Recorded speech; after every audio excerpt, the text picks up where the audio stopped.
No, estamos volviendo de Pasos al Costado de Turf, la canción que nos regaló Juan Ignacio Betoli, que lo motiva, que lo impulsa para ir para adelante. Y decidimos continuar con la entrevista con Juan, porque realmente quedaron muchísimas cosas por hablar. Fueron 7 meses, 12.000 kilómetros, muchos países. ¿Cómo no van a quedar cosas por hablar? Un apéndice. Un apéndice menos, viniste más livianito, mucho más liviano. Rescatamos muchas cosas de lo que hablamos antes. Uno, esto de la hospitalidad de la gente, cómo nos quieren a los argentinos, quizá gracias a Messi, Maradona, Borges, como hablábamos, Sábato. Y esto que recalcaba Gaby antes de iniciar la transmisión en vivo, de esta idea de cambiar de planes y no de... O sea, que una cosa es un problema y otra es un cambio de planes. Me imagino que muchas veces habrá estado, quizá todos los días, ¿no? En un viaje así ¿cuál es el plan? ¿Qué viene? ¿Qué sigue? Sin duda, se hace paso a paso, se va viendo lo que hay por delante, cómo está la situación hoy, y bueno, toda esa incertidumbre, como planteamos ustedes al principio del programa, es lo que hay es incertidumbre y de afrontarla preparado de donde podemos y el resto con voluntad, siendo realistas en nuestros límites, que hay que aceptarlo, y siendo positivos, porque, como decía antes, volver no se puede y no me sirve nada, quizás. Entonces, bueno, ¿cómo seguimos? Y por dónde, bueno, se irá viendo, pero primero paso a paso. No podés correr si no das un par de pasos primero. Muchas veces te habrás preguntado, ¿para qué estoy acá? ¿O no? Sí, sin duda. Y quizás la vez que más me acuerdo fue el segundo día de viaje. El segundo día de viaje llegué a la muralla de China, llegué a las primeras montañas y dije, ¿qué hago acá? Pesaba 51 kilos. Mi bici pesaba 64 kilos con todo. Estaba empujando la bicicleta en las montañas porque no tenía ni aire para empujar, ni piernas para pedalear. Y dije, ¿qué hago acá? ¿Cómo voy a hacer para lo que en ese momento pensé que iban a ser 8.000 kilómetros?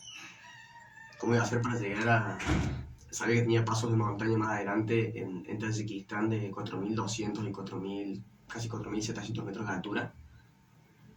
Y dije, bueno, te calmas, no podés preocuparte por algo que todavía no llegó, que falta tanto, que va a pasar aproximadamente unos 4 o 5 meses más adelante, sin antes solucionar esto.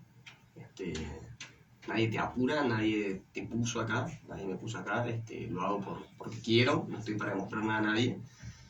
Así que bueno, con paciencia, descansándolo cuando había que descansar, pasé esas primeras montañas y así fui forjando esa lo que considero fue una bandera para mí, para el resto del viaje ante cualquier adversidad, porque no podía preocuparme con llegar a aquel paso de Kicilart con su 4.200 y primero no pasar esa montaña.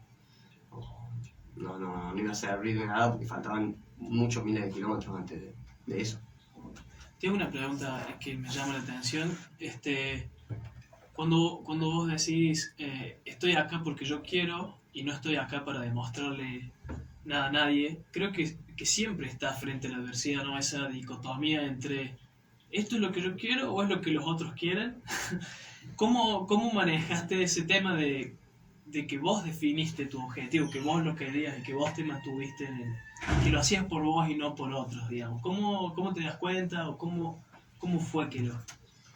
Porque, a ver, creo que pasa hoy por hoy mucho el tema pasa más todavía con las redes sociales, con esta inmediatez, con este bombardeo que tenemos que figurar, que ser, que es cumplir con estándares de lo que sea, no solamente físicos, sino de cómo es la vida ideal y cómo hay que hacer las cosas.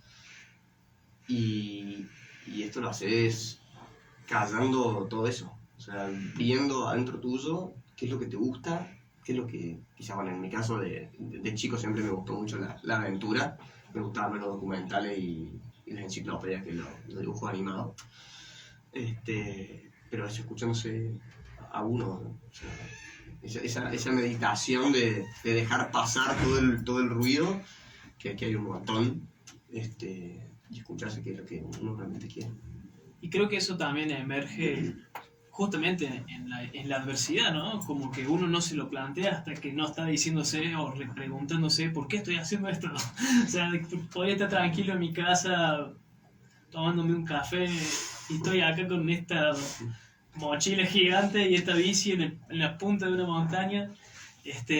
También creo que eso tiene algo interesante, ¿no? Los viajes o las experiencias que te ponen a prueba, digamos, ¿no? Sí, y también te pasa que cuando, o quizás yo me di cuenta en lo personal, que cuando estás en un lugar que no conoces, donde todo es totalmente nuevo, absolutamente todo, hasta la forma de cruzar la calle, la forma de saludar, la forma de comer, estás tan atento al momento, a la inmediatez, que estás presente. Entonces empezás a sacar todo ese bombardeo de información, de otras cosas que hay, a prestar atención al momento. Y bueno, eso te ayuda un montón a eso, a cambiar, a escuchar y a ver, cambiar el punto de vista. Claro, estar en un contexto completamente nuevo. Sí, porque todo es un desafío, o sea, vos llegas, no fue antes del viaje en bici, pero llegas a Vietnam, y en Vietnam nadie para. O sea, los semáforos no funcionan. Empieza a titilar la personalidad que cruza la calle, el semáforo está en rojo, y las motos ya empiezan a avanzar, y cuando una moto avanza, una avanza un poco más, y todos se embalan, y es como que con los colores en general están todos cruzando en rojo, pero bueno, nadie choca, pues te das cuenta que cada uno va por su camino, mirándole al lado, esquivándolo, despacio, tranquilo, y cruzar la calle es una aventura, porque realmente vos vas en línea recta y te pasan las motos por atrás, por adelante, por el costado, y no te toca a nadie.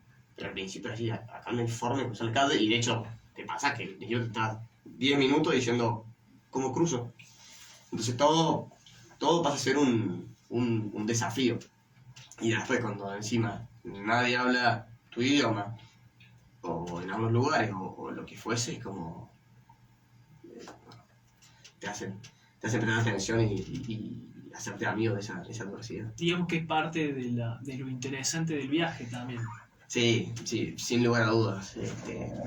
Es realmente muy divertido. A veces como así, estás por ahí con alguien hablando y quieres decir una palabra y te das cuenta o algo simple y no la entiendes. Y bueno, ¿cómo hago para llegar a esa palabra con alguna? Bueno, entonces va a buscar recursos que haya cerca, a buscar una mímica.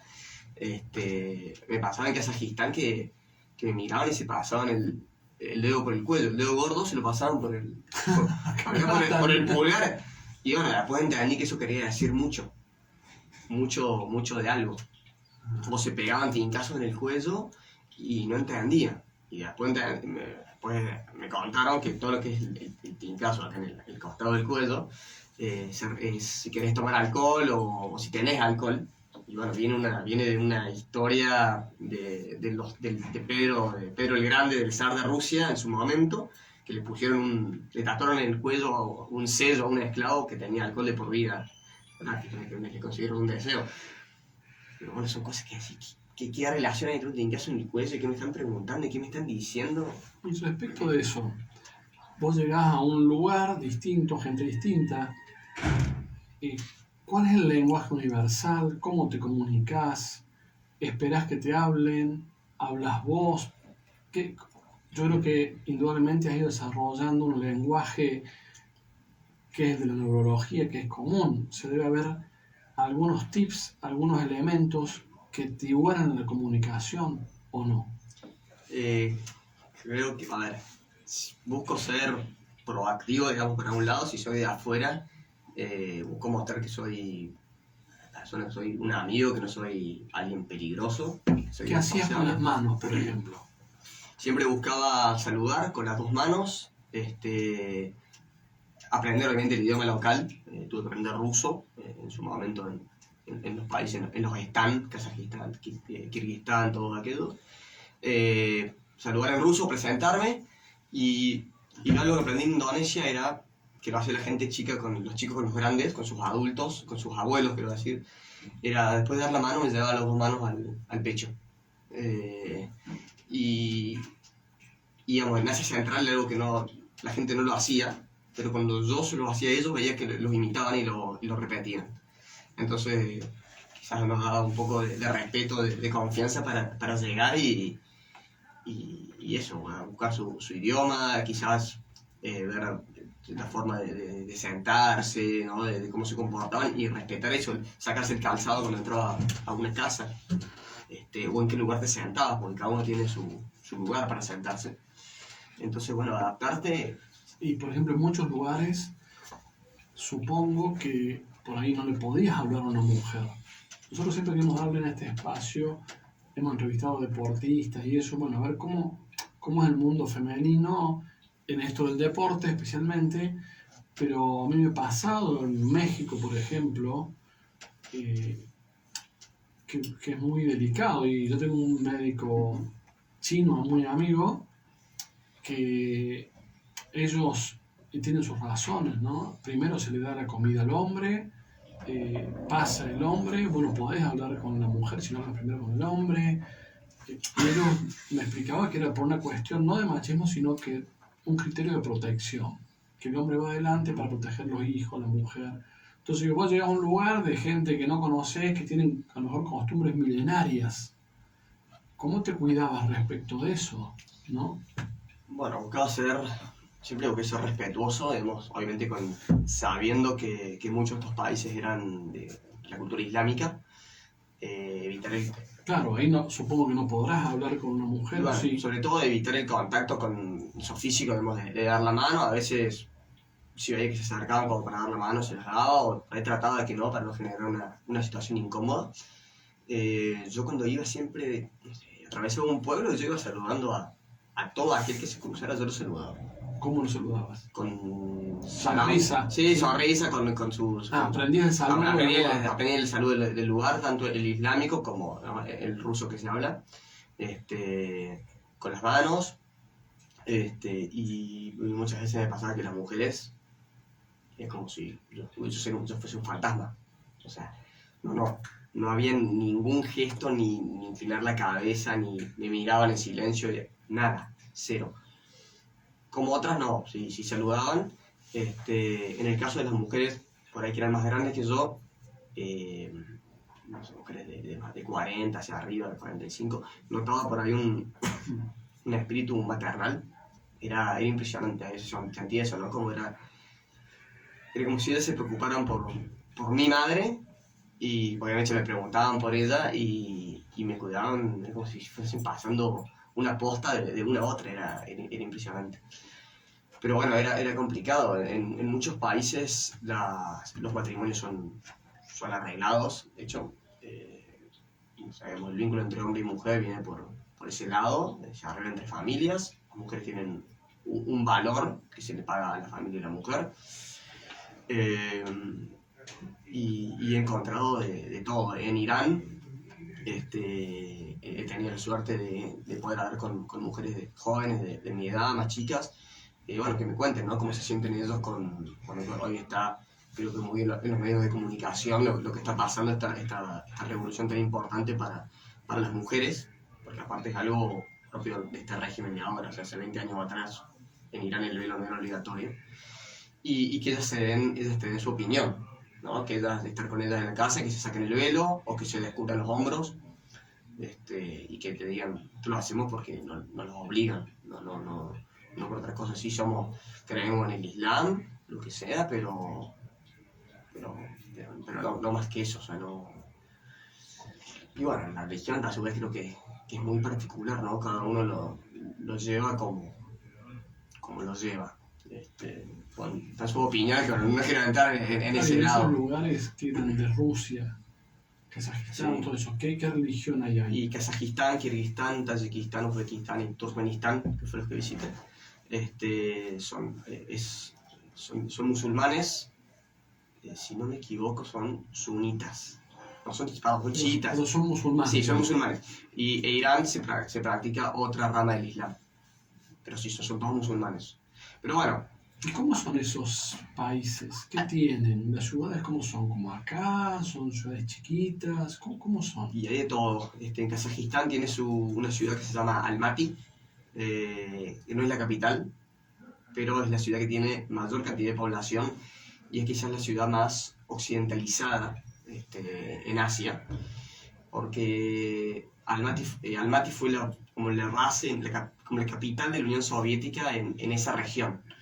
En Kazajistán estuvo el Cosmódromo, donde se hacían las pruebas al espacio, es un país que tiene todos los elementos de la tabla periódica. Hay un montón de empresas multinacionales occidentales y gente de Occidente viviendo ahí. Entonces, bueno, una ciudad diferente.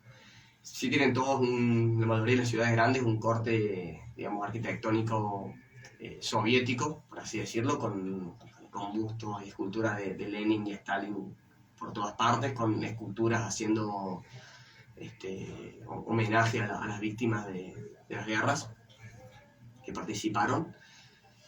Y después son muchas ciudades con muchos parques. Hay muchísimos monumentos, sobre todo, es lo que ves. Pero bueno, son raras, o sea, hay una mezcla, porque mucha de esta gente sigue siendo, al día de hoy son transhumantes, así que se van se van a hacer como la veranada con sus animales a las montañas, capaz hacen 200, 300 kilómetros con su ganado, porque los animales siguen siendo su fuente de ingresos principal y sostén de toda una familia. Entonces, bueno, tienen esa mezcla de que viven en la ciudad, pero a la vez son del campo. Es como un híbrido. Claro, qué interesante. Tengo una pregunta más y ya le dejo al Gabu sus preguntas. ¿Qué decía tu mamá y tu papá de todo esto? Antes de eso, no nos contaste cuántos años tenías. Yo tengo 35. Ahora 35, en ese momento tenía 31 y cumplí 32 a mitad del viaje. Mi vieja en la primera reacción fue: estás loco. Mi papá hizo un silencio sepulcral y mi mamá dijo: estás loco. Pero bueno, creo que se dieron cuenta que después de tantos meses viajando por Asia que siempre me las arreglo, digamos, más allá de que nunca tuve mayores inconvenientes, pero que siempre me las arreglo para llevarme bien con la gente local, para acercarme, de hecho para eso, para no tener problemas, para siempre solucionar todo, poder solucionarlo buscando ayuda, ¿no? Entonces, bueno, quizás eso lo fue calmando. Obviamente que yo por ahí, con el cambio de horario, mandaba un mensaje y o subí una historia de Instagram, que en aquella época, y la primera en responder era mi madre, que estaba pendiente del teléfono. Pero bueno, creo que el día de la operación, unos días después de la operación, me contaron cuando volví que mi viejo le decía a mi vieja: estoy como si me hubiese pasado un tren por encima. Fue cuando logró liberar todo el estrés del nerviosismo. Donde antes no había nada, el otro programa, que no había nada que pudieran hacer. Pero bueno, yo de mi lado trataba de estarlo siempre lo más comunicado posible, de contarles cómo era el panorama, hacia dónde iba. Pero bueno, creo que como los padres, creo que nunca se terminan de dejar de preocupar por sus hijos, ¿no? Es algo que, bueno, por eso, bueno, creo que ser padres no lo soy, pero creo que hay un amor único y irrepetible, que es el del padre a su hijo, que lo trae al mundo, que le da la vida. Así que bueno, eso fue más o menos con mis viejos.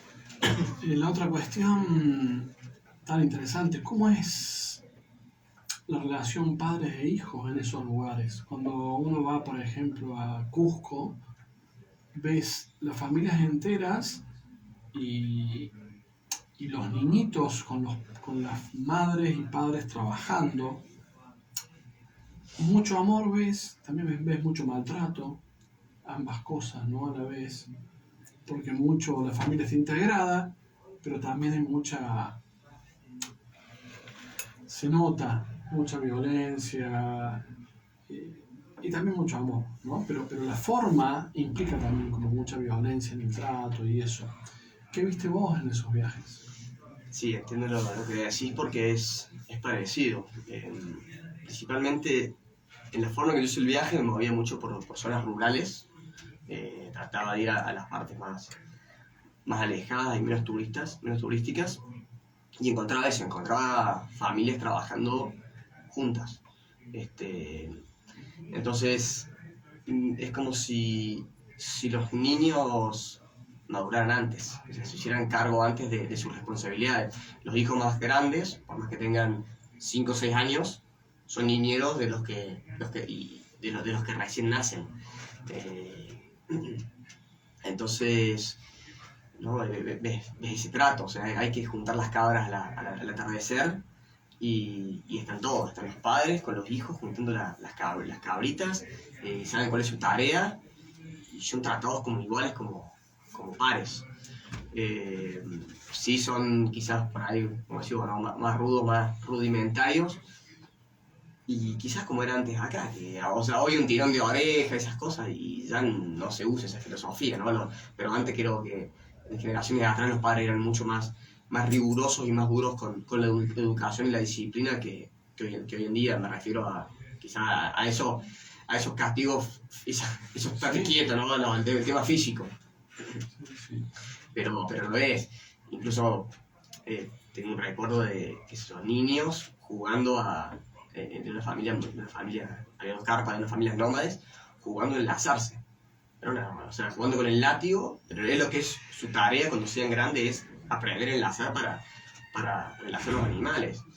Y los indoneses, por ejemplo, ellos de chicos, los chicos trabajan, pero lo ven como una especie de eso, ¿no? De toma de responsabilidad, ¿no? De empezar a ser hombre, por más que seas chico, de estar preparado como miembro de tu familia y como una retribución a la sociedad, ¿no? Obviamente que, o sea, en compartir lo que son las tareas diarias, ¿no? Y la ayuda de los padres.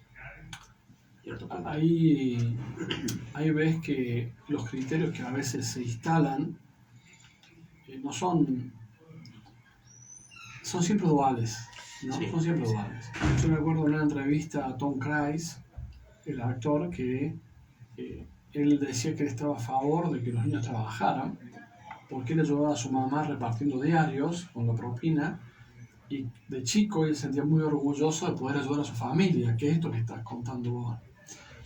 Pero bueno, una cosa es eso y otra cosa es el trabajo esclavo, trabajo de niños.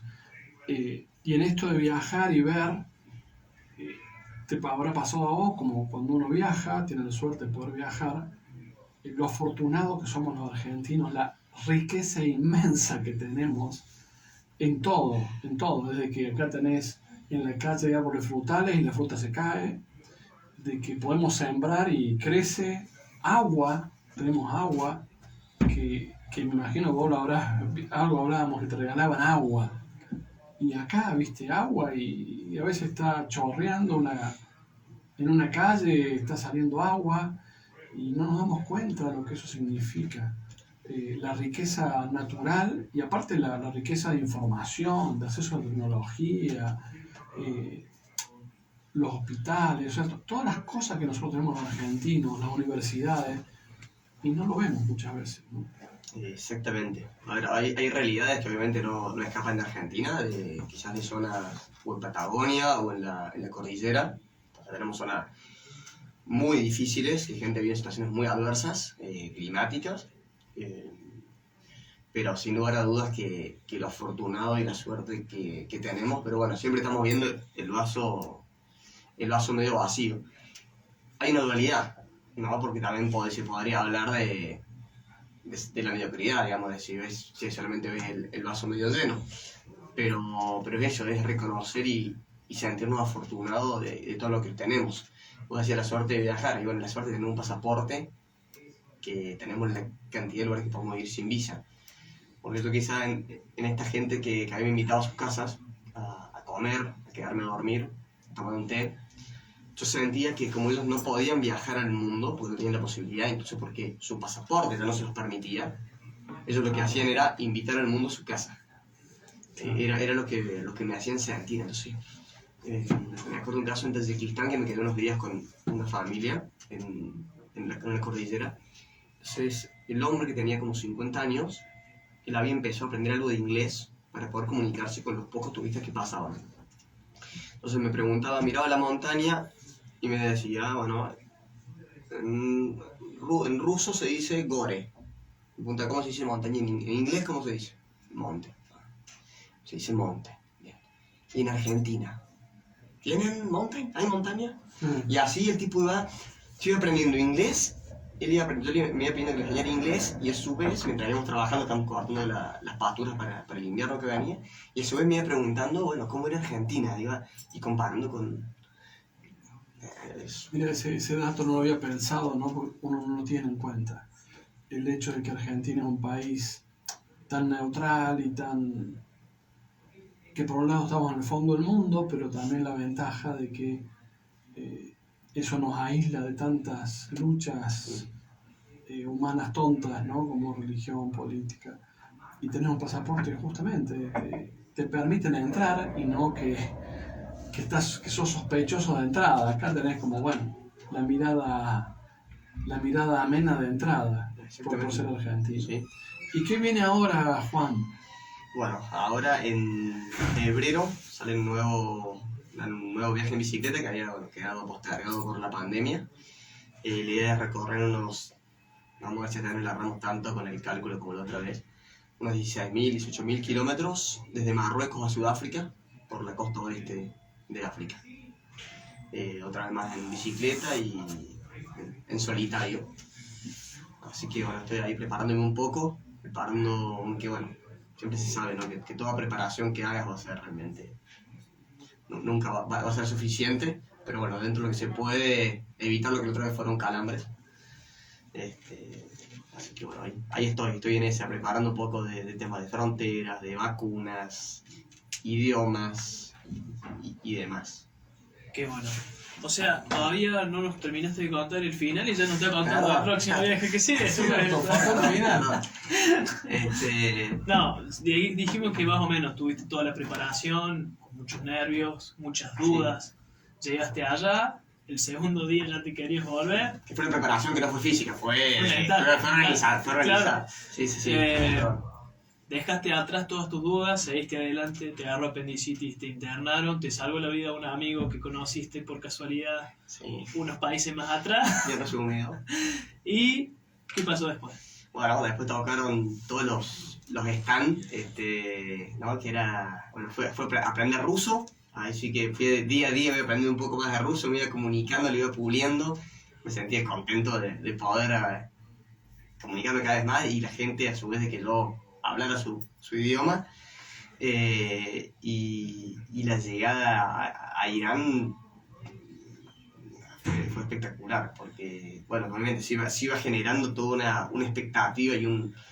Claro, ¿cómo era estar, no sé, a mitad de camino? ¿Qué diferencia había con estar a 3/4 de camino y con estar ahí ya 10 a un 90%? ¿Cómo fue cambiando el viaje, digamos, ¿no? Porque supongo que pedalear es diferente ya. Sí, y tal cual, al principio era como, bueno, algún día, no sé cuándo, era como un sueño, como será Irán. Y a medida que cuando entré a Rusia, cuando estaba saliendo de Rusia hacia Kazajistán, dije, ya físicamente me sentía bien, dije, puedo llegar con estas cosas de peso de metal con 2 ruedas, llego a cualquier lado. Una vez que pasé la cordillera del Pamir con sus 4.650 metros, dije, literalmente no me para nada. Después fue Uzbekistán, Turkmenistán, que eran estepa y llano y pavimento.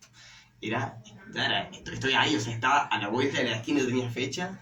Y cuando finalmente entré a Irán y empecé a ver los carteles escritos en persa en la ruta, y es otro mundo, porque realmente, bueno, si bien país a país va cambiando, es como que la diferencia ya en tierras persas es abismal, es muy grande con los otros vecinos.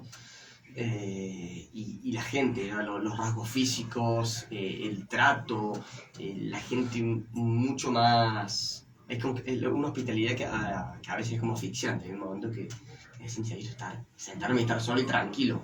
Porque son tan hospitalarios, y a su vez, bueno, te piden que seas un mensajero al mundo de que ellos no son lo que son sus gobernantes, que te dicen por favor, no sé, o sea, por favor, o sea, me lo han dicho, o sea, ¿cómo te sentís en Irán? ¿Cómo te trató la gente? Por favor, cuando vuelvas a tu país, contá cómo somos, que no somos como estos tipos y te señalan en el cuadro cuando nos vaya a torar ahí, así que podemos hacer. No sé qué podemos hacer hoy. Creo que las mujeres iraníes y muchos hombres están haciendo un montón y ojalá que puedan ser lo que el país que un día fuera, ¿no? Un país libre.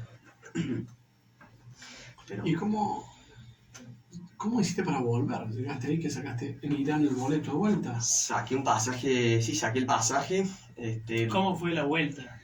Bueno, la vuelta fue todo un tema, porque en realidad cuando estaba llegando me agarró una especie de ansiedad por volver a casa, que antes no lo había tenido. Volví a tener invierno, me había desacostumbrado al frío. Entonces, bueno, al final saqué los pasajes medio apresurados.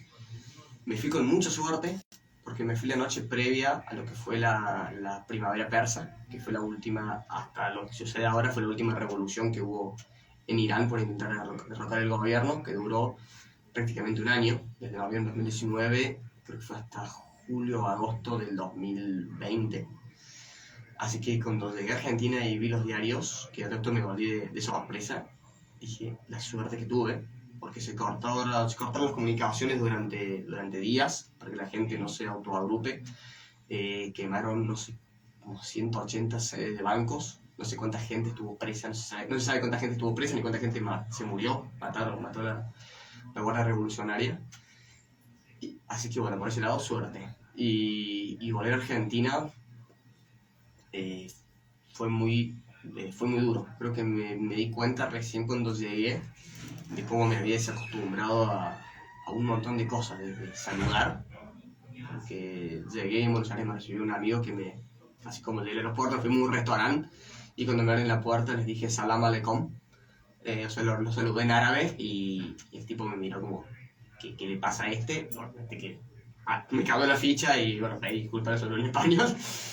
Hasta todo, no sé, me habla de los precios, pero no sé, entrar a un supermercado y las etiquetas de los precios, los carteles en la calle, todo me volvió a ser nuevo, literalmente nuevo. Me sentí un extranjero en Córdoba y bueno, me llevó muchos meses. O sea, meses después me di cuenta que todavía no me había acostumbrado a estar acá, a donde todos tenían su rutina, que todos estaban en la suya y yo no me estaba bollando. Yo estaba por 4 meses, encima fue la pandemia, obviamente que la pandemia fue muy dura para todos y mucha gente la pasó muy mal. Fue un proceso que me llevó, no sé exactamente cuánto tiempo, pero me llevó muchos meses a adaptarme a eso, a volver a estar acá. Y ahora te vas a ir a África, volves, ¿y qué vas a hacer? Cuando vuelva de África voy a sacar un libro que estoy terminando de escribir, quedan creo que 2 capítulos sobre, bueno, todas anécdotas de aquel viaje en Asia. La idea es quizás darle difusión a esto, es compartir, es buscar hacer charlas, puede ser en colegios, puede ser como es ahora en Múnker Velo, que hice la semana pasada. Porque la idea de esto es compartir esto. Yo digo, es más no una charla de viajes, yo creo que es una charla de sueños. A mí la verdad es que me contaron que alguien viajaba en bici y yo dije, ese tipo está loco. Hoy es amigas que me dicen, vos estás loco. Y a mí se me escapó una risa. Porque es algo que se ve quizás imposible y creemos eso, ¿no? Que muchas cosas son muy difíciles, son imposibles de hacer.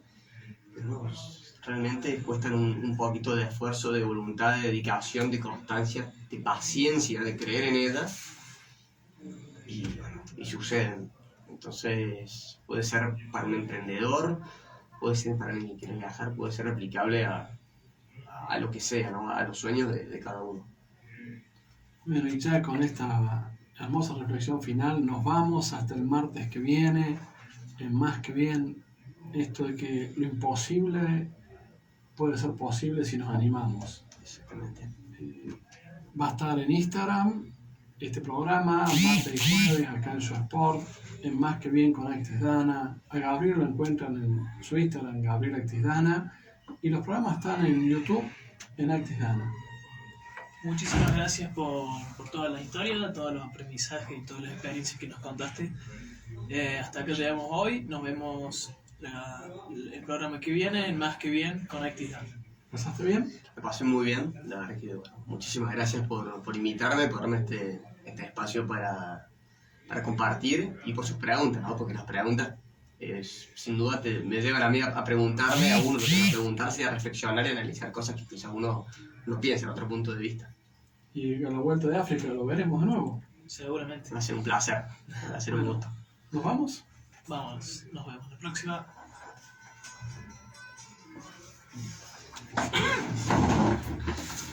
Recordé que la charla que hicieron la semana pasada.